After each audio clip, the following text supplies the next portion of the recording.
Nabi SAW dalam hadis ini menyebutkan keterkaitan antara iman kepada Allah dan hari akhir dengan beberapa perilaku. Ya, jadi yang pertama, iman kepada Allah dan hari akhir dengan bagaimana kita memperlakukan tetangga. Nabi SAW bersabda dalam hadis Abu Hurairah radhiyallahu ta'ala anhu, "Man kana yu'minu billahi wal yaumil akhir." Siapa yang beriman kepada Allah dan hari akhir, fala yu'dzi jarah, maka jangan nyakiti tetangganya. Wa man kana yu'minu billahi wal yaumil akhir falyukrim dhaifah. Dan siapa yang beriman kepada Allah dan hari akhir, maka hendaklah dia memuliakan tamunya. Wa man kana yu'minu billahi wal yaumil akhir falyakul khairan aw liyaskut. Dan siapa yang beriman kepada Allah dan hari akhir, maka hendaklah dia mengatakan perkataan yang baik, atau jika tidak bisa maka diam.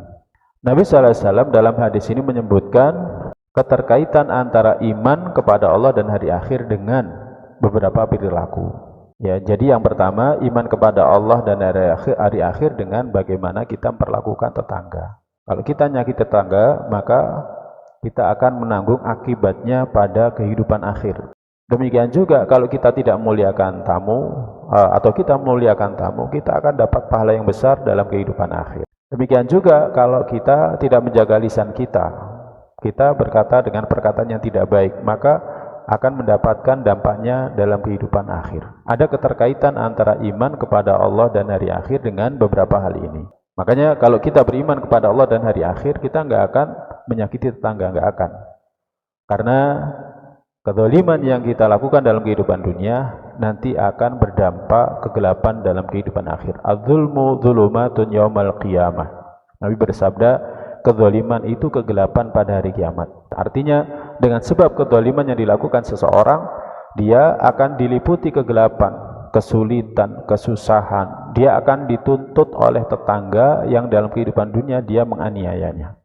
Jangan sampai kita yang beriman kepada Allah dan hari akhir itu menyakiti tetangga. Sebaliknya dari hadis ini, seorang tetangga yang disakiti hendaklah dia bersabar. Katakan saja, antenono hari akhir, tunggu nanti hari akhir. Itu akan bisa terrealisasi.